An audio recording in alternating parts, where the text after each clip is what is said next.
Hello friends, आज मैं आपको पढ़ाऊंगी क्लास 10th की मैथ चैप्टर 3 दो चर वाले रैखिक समीकरण। पिछले वीडियो में मैंने एक्सरसाइज 3.1 कराई थी।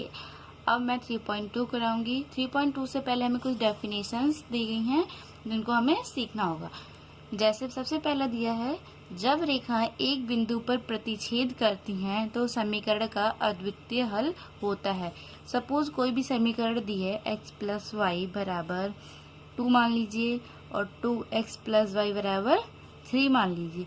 अब इन दो समीकरण को हम सॉल्व करेंगे और इनका जो हम ग्राफ बनाएंगे, अगर मान लीजिए एक रेखा इधर से आ रही है, एक रेखा इधर से आ रही है, तो एक बिंदु पर प्रतिच्छेद करेंगी तो इस समीकरण का क्या होगा, अद्वितीय हल होगा।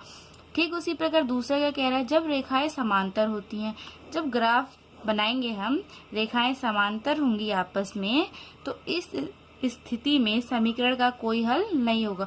जब रेखाएं समांतर होंगी तो इस स्थिति में समीकरण का कोई भी हल नहीं होगा। थर्ड क्या कह रहा है, रेखाएं संपाती होंगी तो इस समीकरण के अपरिमित रूप से अनेक हल होते हैं।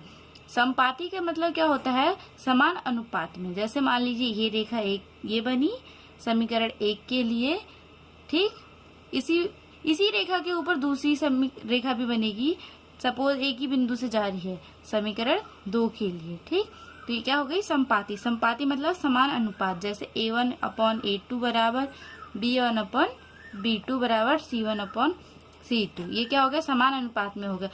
1/2 1/2 1/2 कुछ भी मान सकते हैं, ये हो गया समानुपाती। उसके बाद क्या है, एक रैखिक समीकरण युग्म जिसका कोई हल नहीं होता है, रैखिक समीकरण का असंगत रूप कहलाता है। कोई भी समीकरण दी है हमें, इसका कोई भी हल नहीं है, तो वो क्या होगा, असंगत रूप कहलाएगा। उसके बाद क्या है, एक रैखिक समीकरण युग्म जिसका कोई भी हल होता है। कोई भी समीकरण है जिसका हल निकल सकता है तो वो समीकरण संगत युग्म कहलाता है। अब हम देखेंगे प्रश्नावली 3.2। सबसे पहले क्या कह रहा है, निम्न समस्याओं में रैखिक समीकरण के युग्म बनाइए और प्रत्येक ग्राफीय विधि से हल ज्ञात कीजिए। रैखिक समीकरण के युग्म बनाने हैं, उनकी ग्राफीय विधि से हल भी करने हैं। सबसे पहला क्वेश्चन दिया है हमें, कक्षा 10 के 10 विद्यार्थियों ने एक गणित की पहेली प्रतियोगिता में भाग लिया। यदि लड़कियों की संख्या लड़कों की संख्या से 4 अधिक हो तो प्रतियोगिता में भाग लिए लड़कों और लड़कियों की संख्या ज्ञात कीजिए। सबसे पहला क्वेश्चन हम सॉल्व करेंगे। हमें क्या दिया गया, कक्षा 10 के 10 विद्यार्थियों ने एक गणित पहेली प्रतियोगिता में भाग लिया और उसमें लड़कियों और लड़कों की संख्या 4 से अधिक हो तो प्रतियोगिता में भाग लिए लड़कों और लड़कियों की संख्या ज्ञात कीजिए। सबसे पहले माना कक्षा 10 में लड़कियों की संख्या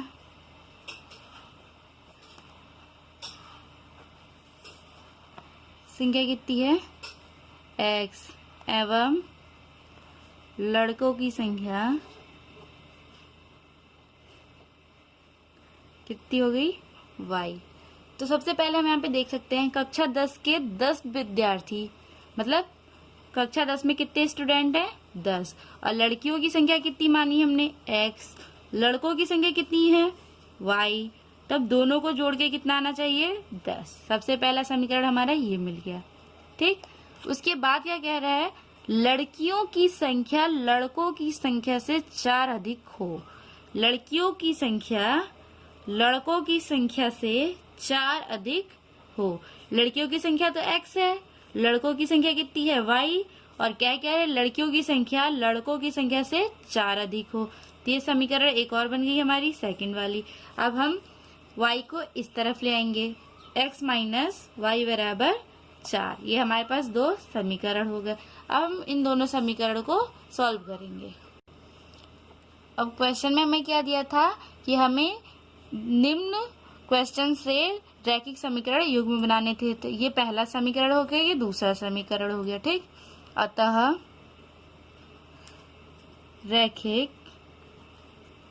समीकरण क्या हो गया हमारे पास, x प्लस वाई बराबर 10 x माइनस वाई बराबर 4। अब हम इन समीकरण को सॉल्व भी करना है। तो एवं समीकरण 1 व 2 को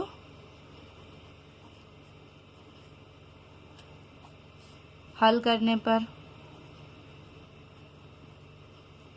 समीकरण 1 क्या है, x प्लस वाई बराबर 10, दूसरी क्या है x माइनस वाई बराबर 4। तो x बराबर क्या आ जाएगा, y प्लस 4। इसे मान लीजिए 1, ये 1 है, ये समीकरण 2 थी, ये समीकरण 2 को सॉल्व करके ये आ गई। तो ये वैल्यू समीकरण 1 में रखने पर, 1 में x का मान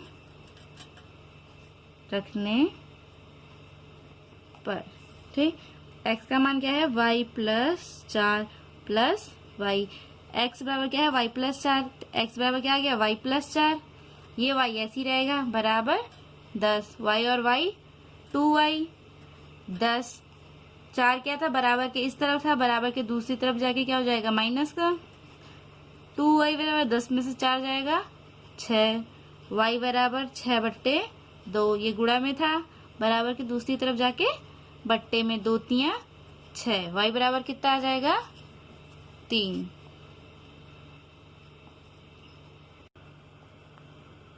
y बराबर 6/2, 2 तियां 6, y बराबर कितना आ गया 3, ये y की वैल्यू आ गई। अब x की वैल्यू निकालेंगे और y का मान समीकरण 2 में रखने पर, समीकरण 2 में रखेंगे तो क्या आ जाएगा, x माइनस वाई की वैल्यू कितनी है, ये 3 बराबर 4। तो x बराबर 4 प्लस 3, तो x बराबर 4 और 3 7, अर्थात कक्षा 10 में लड़कियों की संख्या कितनी हो गई,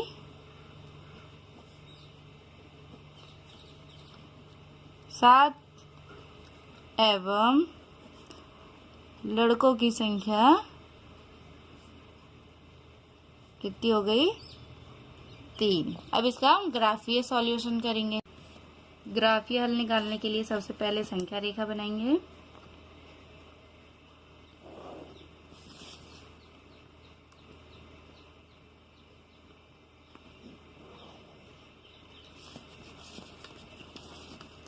एक 1 इंच की दूरी पर निशान लगा लेंगे।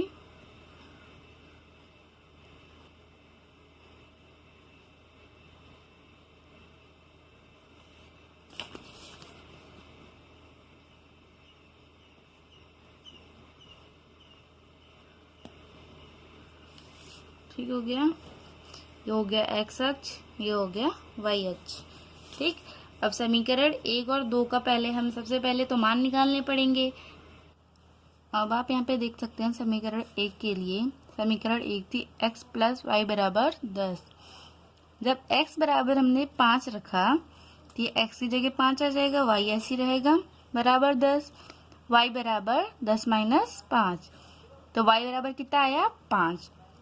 जब y बराबर हमने 7 रखा तो x प्लस 7 आ जाएगा बराबर 10, x बराबर 10 में 7 जाएगा 3।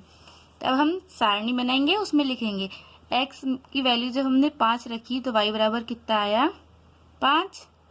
जब x की वैल्यू 3 है तो y बराबर कितना रखा था 7। ठीक हो गया। समीकरण 2 के लिए क्या किया हमने, x बराबर 6 रखा तो y बराबर कितना आया 2।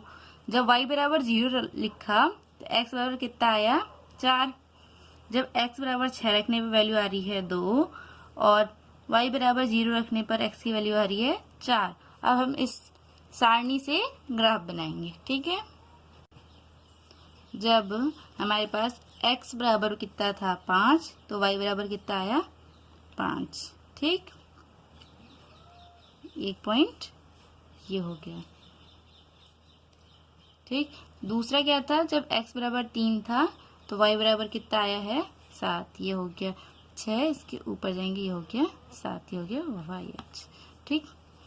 तो हम निशान बना लेते हैं, ये 5, 5 और ये 3,7। ठीक, तो ये हमारा 5 वाला पॉइंट हो गया, ये हमारा 5 वाला है, ये एक पॉइंट हो गया 5,5। दूसरा वाला क्या है 7,3, ये हो गया हमारा 7, ये हो गया 3, 7,3। अब हम इन दोनों पॉइंट्स को मिला देंगे आपस में। ठीक हो गया, ये हमारा 7,3। अब दूसरे समीकरण के लिए क्या था, x बराबर 6 और y बराबर कितना है 2, ये हमारा 6 और ये हो गया 2, ये एक पॉइंट हो गया। दूसरा पॉइंट क्या है 4, समीकरण 2 के लिए क्या है, एक पॉइंट है x अक्ष पे 6 और y अक्ष पे 2। ठीक हो गया। फिर दूसरा पॉइंट क्या है, x अक्ष पे 4 और y अक्ष पे 0, ये क्या 4,0, ये क्या 6,2। अब इन दोनों पॉइंट्स को मिलाएंगे हम आपस में, तो हमें क्या मिलेगा, ये रेखा कहाँ पे काट रही है, यहाँ पे x अक्ष पे कितना आ रहा है 7 और y अक्ष पे कितना आ रहा है, ये 3 के समथिंग आएगा जब आप ये 3 के समथिंग आएगा जब आप ग्राफ में बनाएंगे। ठीक, क्या हो गया हमारा 7,3। लड़कियों की संख्या कितनी थी 7, लड़कों की संख्या कितनी थी 3। ये हमारा पहला सॉल्यूशन हो गया। ठीक, अब हम देखेंगे पहले का दूसरा क्वेश्चन दे रखा है, 5 पेंसिल तथा 7 कलमों का मूल्य 50 रुपए है, जबकि 7 पेंसिल एवं 5 कलमों का मूल्य 46 रुपए है। एक पेंसिल का मूल्य तथा एक कलम का मूल्य ज्ञात कीजिए। तो सबसे पहले माना एक पेंसिल का मूल्य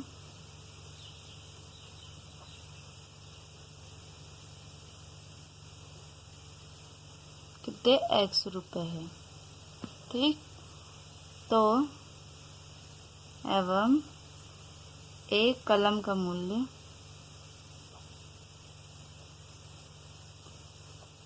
y रुपए हो गया। अब क्या कह रहा है, 5 पेंसिल तथा 7 कलमों का मूल्य 50 रुपए। सबसे पहली इक्वेशन हमारी यहाँ से बन जाएगी, 5 पेंसिल की वैल्यू कितनी है x रुपए, कलम की वैल्यू कितनी है y रुपए, और कलम कितने ले रहा है यहाँ पे ये 7 कलम 7, y के मूल्य कितने हो गए 50 रुपए। ये हमारी समीकरण 1 हो गई। दोबारा क्या कह रहा है ये, जबकि 7 पेंसिल तथा 5 कलम, 7 पेंसिल मतलब 7x, 5 कलम मतलब 5y का मूल्य 46 रुपए है। 46 रुपए हो गया समीकरण 2।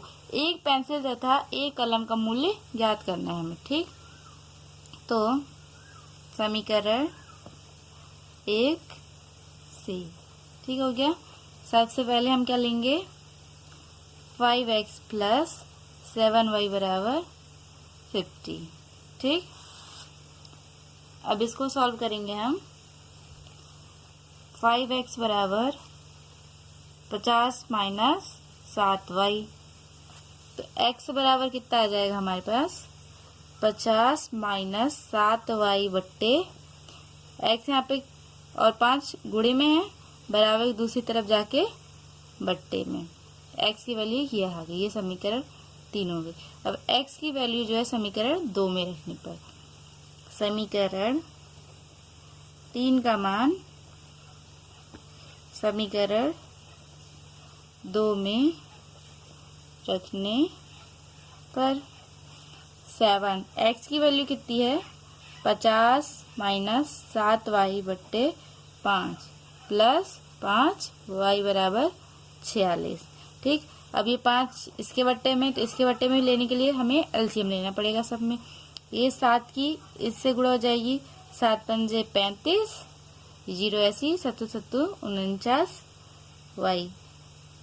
ठीक, प्लस 5 एलसीएम में आएगा, तो यहाँ पे गुणे में आ जाएगा 5 25y, पूरे के पट्टे में 5 बराबर 46। ठीक, अब ये 350 ऐसे ही रहेगा, माइनस 49y और प्लस 25y को सॉल्व करेंगे तो 49 में से 25 जाएगा तो कितना बचेगा, 9 में से 5 जाएगा 4, 4 में से 2 जाएगा 2, माइनस 24y। ठीक, ये 5 बट्टे में था, बराबर की दूसरी तरफ जाके कहाँ चले जाएगा, गुणे में, 46 गुणा 5। ठीक, तो अब 350 माइनस 24y बराबर 46 की 5 से गुणा करेंगे तो 5 छक 30, हाथ से लगा 3, 5 चौक 20 और 3 23, 230। ठीक, अब ये 24y को उधर भेज देंगे। 350 माइनस 230 बराबर 24y बराबर की दूसरी तरफ जाके प्लस का हो जाएगा 24y, और ये प्लस का था तो बराबर किस तरफ आके माइनस का हो गया। ठीक, अब ये 24y बराबर 350 में से 230 जाएगा, कितना आएगा, 0 में से 0 जाएगा 0, 5 में से 3 जाएगा 2 और 3 में से 2 जाएगा 1। ठीक, अब y बराबर 120/24, तो y बराबर कितना आ जाएगा 5। 5 चौक 24 की 5 से गुणा करके देख लो, 5 चौक 20, 5 दूनी 10 और 2 12। ठीक, 120, तो 24 पंजे 120, y बराबर कितना आ गया 5। ठीक, अब y की वैल्यू हम समीकरण 3 में रखेंगे। समीकरण 3 में y का मान रखने पर x बराबर 50 माइनस 7 गुणे y की वैल्यू कितनी आ गई 5/5। ठीक हो गया, तो x बराबर 50 माइनस 7 पंजे 35/5। ठीक, तो x बराबर कितना आ जाएगा, 10 में से 5 जाएगा 5, 4 में से 3 जाएगा 1, बचेगा 5, x बराबर 5 3 15, x बराबर 3। तो एक कलम का मूल्य कितना हो गया हमारे पास 5 रुपये, और एक पेंसिल का मूल्य कितना हो गया 3 रुपये। ठीक, अर्थात एक कलम का मूल्य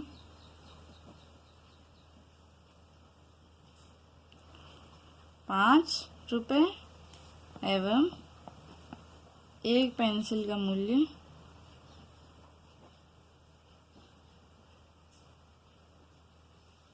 3 रुपये। ठीक है, अब इसका हम ग्राफ बनाएंगे। सबसे पहले संख्या रेखा बनाएंगे। क्योंकि हमने x और y की वैल्यू पहले ही निकाल ली है, तो अब हम इसमें चार्ट बनाने की ज़रूरत नहीं है। 1 2 3 4 5। ठीक, 1 2 3 4 5, ये x डैश, ये y डैश, 1 सॉरी ये y है, ये x है, ये x डैश है, ये है y डैश। 1 2 3 4 5, 1 2 3 4 5। x की वैल्यू कितनी आई है हमारे पास 3, और y की वैल्यू कितनी आई है हमारे पास 5। ये x और 5 की वैल्यू को हम मिला देंगे और ये हमारा ग्राफ बन गया। ठीक, अगर हमने यहाँ पर x और y की वैल्यू नहीं निकाली, x और y की वैल्यू नहीं निकाली होती तो हमें इन समीकरण को सॉल्व करके सारणी बनानी पड़ती। अब हमने x और y की वैल्यू सॉल्व करके निकाल लिया है, तो हमें सारणी की जरूरत नहीं है। इस तरह हमारा ये सेकंड आंसर हो गया।